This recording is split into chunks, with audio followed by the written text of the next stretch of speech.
কি বানানোর জন্য ডিমের প্রথমে পোচ করে নেব।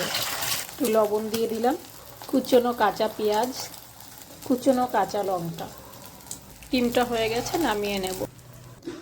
একই প্রসেসে সবকটা বানিয়ে নেব।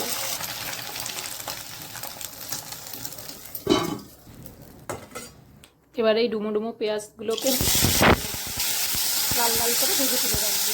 হয়ে গেছে ভাজা, নামিয়ে নেব।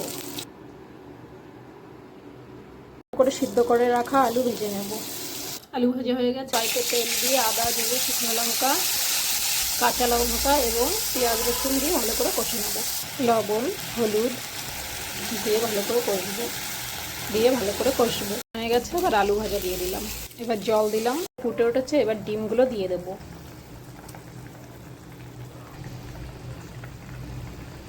এবার এর মধ্যে পেঁয়াজ ভাজাগুলো দিয়ে দেবো। রান্নাটা কমপ্লিট হয়ে গেছে। কেউ যদি গরম মশলা দিতে চাও তাহলে দিতে পারো। আর কমেন্টস করে আমাকে জানিও কেমন হয়েছে। বাই বন্ধুরা, টাটা, ভালো থেকো।